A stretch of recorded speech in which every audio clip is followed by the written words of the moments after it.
Hello, ನಮಸ್ತೆ friends. ಪರಿಪಾಕ ವಿಧಾನ ಚಾನಲ್ಗೆ ತಮ್ಮೆಲ್ಲರಿಗೂ ಆತ್ಮೀಯ ಸ್ವಾಗತ. ಇವತ್ತು ನಾವು ಮಾಡ್ತಾ ಇರುವಂಥ ಅಡುಗೆ ಕ್ಯಾರೆಟ್ ಖೀರ್. ಇದಕ್ಕೆ ಬೇಕಾಗಿರೋ ಸಾಮಗ್ರಿಗಳು: 3 ಕ್ಯಾರೆಟ್ನ ಬೇಯಿಸಿ ಇಟ್ಕೊಂಡಿದ್ದೀನಿ, ಕುಕ್ಕರಲ್ಲಿ 3 ಕೂಗು ಬೇಯಿಸಿ ಇಟ್ಕೊಂಡಿದ್ದೀನಿ. 1 ಕಪ್ ಹಾಲು, 3 ಟೇಬಲ್ ಸ್ಪೂನ್ ತೆಂಗಿನ ತುರಿ, 2 ಟೇಬಲ್ ಸ್ಪೂನ್ ಗಸಗಸೆ, ಹಾಗೆ ಒಂದು 5-6 ದಳನ ಕೇಸರಿನ ಬಿಸಿ ಹಾಲಲ್ಲಿ ನೆನೆಸಿಟ್ಕೊಂಡಿದ್ದೀನಿ. ಇದಕ್ಕೆ ನಾನು ಸಕ್ಕರೆ ಬಳಸ್ತಾ ಇಲ್ಲ, ಆರ್ಗ್ಯಾನಿಕ್ ಬೆಲ್ಲ ಬಳಸ್ತಾ ಇದ್ದೀನಿ. ಬೆಲ್ಲ 1/4 ಕಪ್ಪು ಫ್ರೆಂಡ್ಸ್. ಹಾಗೆ ರುಬ್ಬಲಿಕ್ಕೆ ಒಂದು 5-6 ಗೋಡಂಬಿ, ಹಾಗೆ ತುಪ್ಪದಲ್ಲಿ ಹುರಿದು ದ್ರಾಕ್ಷಿ ಗೋಡಂಬಿ ಕೊನೆಯಲ್ಲಿ ಹಾಕೋಬೇಕು. ಇದಿಷ್ಟು ಬೇಕಾಗಿರುವಂಥ ಪದಾರ್ಥಗಳು. ಈಗ ಇದನ್ನು ಮಾಡೋ ವಿಧಾನ ನೋಡ್ಕೊಳ್ಳೋಣ. ಇದನ್ನೆಲ್ಲವನ್ನು ಈಗ ಮಿಕ್ಸಿ ಮಾಡ್ಕೋಬೇಕು. ಇದು ಬೆಲ್ಲದ ಬದಲಾಗಿ ನೀವು ಇದಕ್ಕೆ ಖರ್ಜೂರವನ್ನು ಸಹ ಬಳಸ್ಬೋದು, ಖರ್ಜೂರದ ಪೇಸ್ಟ್ ಕೂಡ ಬಳಸ್ಬೋದು. ಬೆಲ್ಲ ತಿನ್ನಲ್ಲ ಅನ್ನೋದಾದರೆ ಖರ್ಜೂರದ ಪೇಸ್ಟ್ ಕೂಡ ಬಳಸ್ಬೋದು. ಈ ಕ್ಯಾರೆಟ್ನ ಹೆಚ್ಕೊ.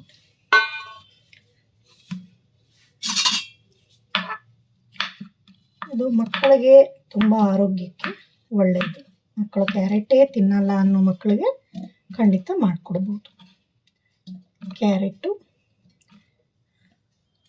ಹಾಗೆ ನಾವು ಇಟ್ಕೊಂಡಿರುವಂಥ ಗೋಡಂಬಿ,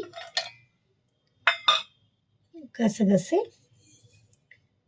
ಹಾಗೆ ತೆಂಗಿನ ತುರಿ,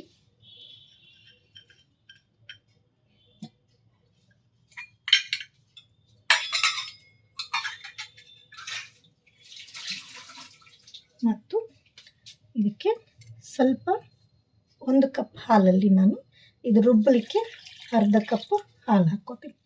ಹಾಲಲ್ಲೇ ರುಬ್ಬಿದ್ರೆ ಇದು ರುಚಿ ತುಂಬ ಚೆನ್ನಾಗಿರುತ್ತೆ.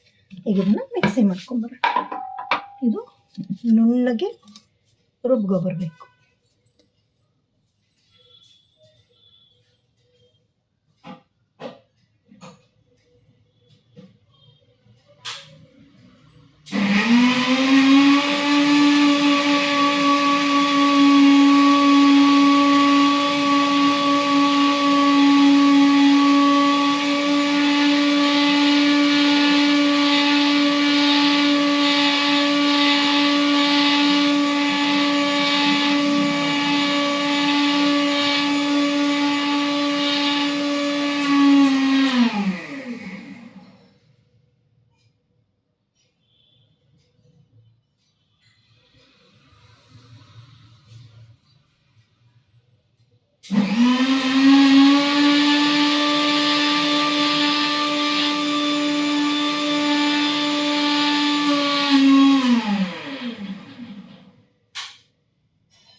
ಈಗ ಮಾಡುವ ವಿಧಾನ ನೋಡ್ಕೊಳ್ಳೋಣ.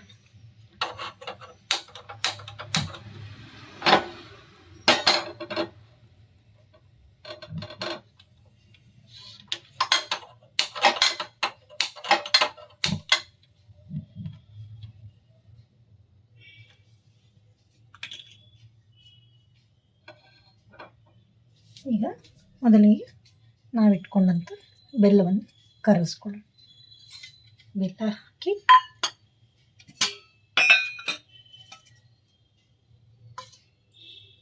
ಒಂದು 2-3 ಸ್ಪೂನ್ ನೀರು ಹಾಕಿ ಬೆಲ್ಲ ಕರಗಿ. ಇದಕ್ಕೆ ನಿಮಗೆ ನಿಮ್ಮ ಸಿಹಿ ರುಚಿ ಅನುಗುಣವಾಗಿ ಬಳಸಬೇಕು. ಯಾಕೆಂದರೆ ಕ್ಯಾರೆಟಲ್ಲೂ ಸಿಹಿ ಇರುತ್ತೆ, ಗೋಡಂಬಿ ಕೂಡ ಸಿಹಿ ಆಗುತ್ತೆ. ಬೆಲ್ಲ ಕರಗಿ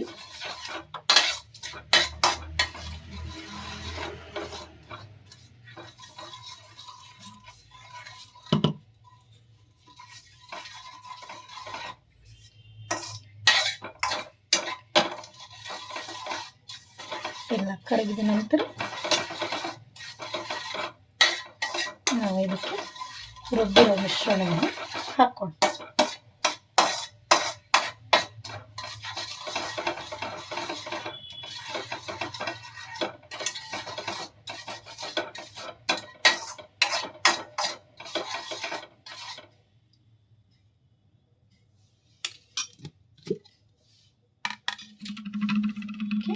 ರುಬ್ಬಿರೋ ಮಿಶ್ರಣವನ್ನು ಈ ಥರ ನುಣ್ಣಗೆ ರುಬ್ಕೋಬೇಕು.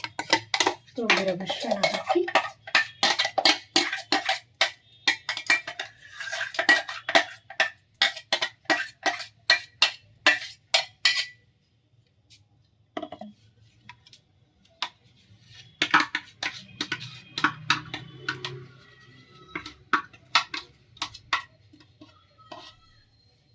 ಮಿಕ್ಸಿ ಜಾರಿಗೆ ಸ್ವಲ್ಪ ಹಾಲು ಉಳಿಸಿಟ್ಟಿದ್ನಲ್ಲ ಇದನ್ನು ಹಾಕ್ಕೋತಾ ಇದ್ದೀನಿ.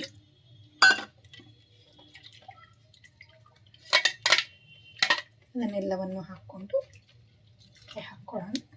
ಇದು ನಿಮಗೆ ಹದ ಯಾವ ಥರ ಬೇಕಾದರೂ ಮಾಡ್ಬೋದು, ಗಟ್ಟಿ ಬೇಕಾದ್ರೂ ಮಾಡ್ಕೋಬೋದು ಅಥವಾ ನೀವು ನೀರಾಗಿ ಬೇಕಾದರೂ ಮಾಡ್ಕೋಬೋದು.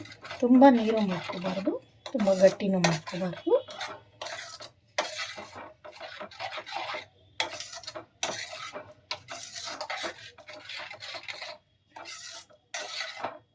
ಇಲ್ಲಿ ಇನ್ನೂ ಅರ್ಧ ಕಪ್ ಹಾಲು ಬೇಕಾಗಿದೆ, ಮತ್ತೆ ನಾನು ಹಾಕ್ಕೋತಾ ಇದ್ದೀನಿ ಫ್ರೆಂಡ್ಸ್.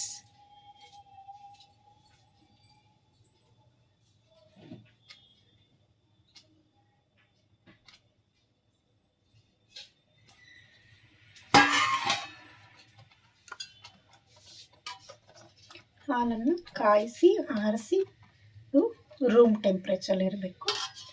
ಅರ್ಧದಿಂದ ಮುಕ್ಕಾಲು ಕಪ್ ಹಾಲಾದರೆ ಸಾಕು.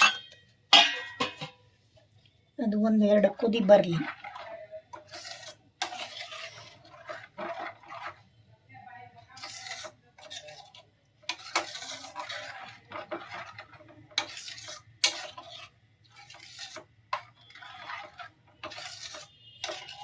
ಇದನ್ನು ತಳ ಹತ್ತಕ್ಕೆ ಗೋಡಂಬಿ ಗಸಗಸೆ ಹಾಕಿರೋದ್ರಿಂದ ನೀವು ಮಗಿಸ್ತಾ ಇರಬೇಕು, ಹಾಗೆ ಬಿಟ್ಟರೆ ತಳ ಹತ್ತತ್ತೆ.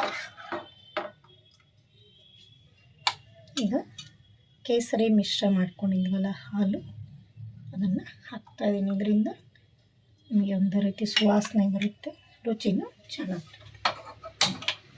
ಈಗ ಮತ್ತೆ ದ್ರಾಕ್ಷಿ ಗೋಡಂಬಿ ತುಪ್ಪದಲ್ಲಿ ಸ್ವಲ್ಪ ಹೊತ್ತು ಹಾಕಿ.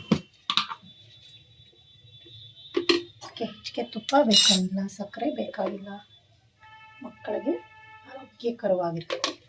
ಖಂಡಿತ ಪ್ರಯತ್ನ ಮಾಡಿ ಫ್ರೆಂಡ್ಸ್.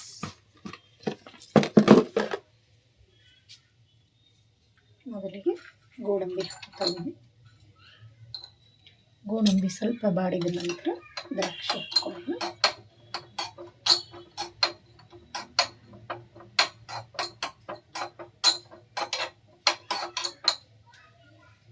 ಯಾವುದೇ ಕಾರಣಕ್ಕೂ ತಳ ಹತ್ತಿಸ್ಬಾರ್ದು, ತಳ ಹತ್ತಿದ್ರೆ ರುಚಿ ಕೆಟ್ಟೋಗುತ್ತೆ.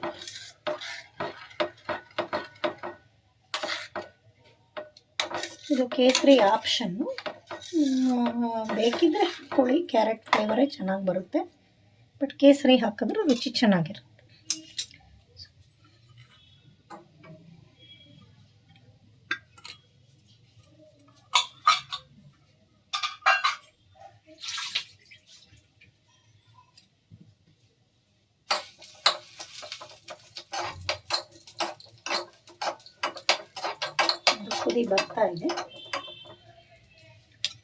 ಕುದಿ ಬರ್ತಾ ಇದೆ ನನಗೆ. ಇಷ್ಟು ಬಂದು ಸಾಕು ನೋಡಿ. ಈ ಹದಕ್ಕೆ ಬರಬೇಕು. ಆರಿದ ನಂತರ ಮತ್ತೆ ಗಟ್ಟಿ ಆಗುತ್ತೆ. ಈಗ ಸ್ಟವ್ ಆಫ್ ಮಾಡ್ಕೊಳ್ಳೋಣ.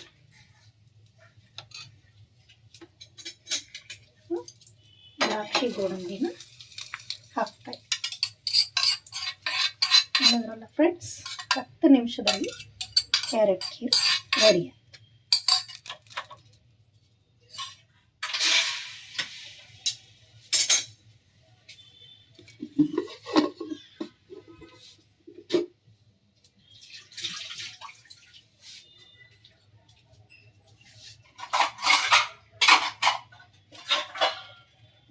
ಬಹಳ ರುಚಿಯಾಗಿರುತ್ತೆ. ಪ್ರಯತ್ನ ಮಾಡಿ ನೋಡಿ.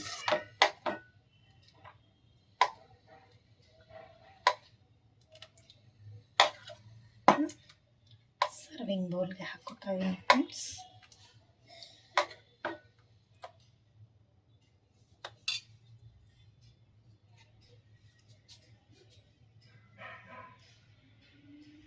ನೀವೆಲ್ಲರೂ ಇಷ್ಟಪಡುವಂಥ ಕ್ಯಾರೆಟ್ ಕೀರ್ ಸವಿಯಲು ಸಿದ್ಧ.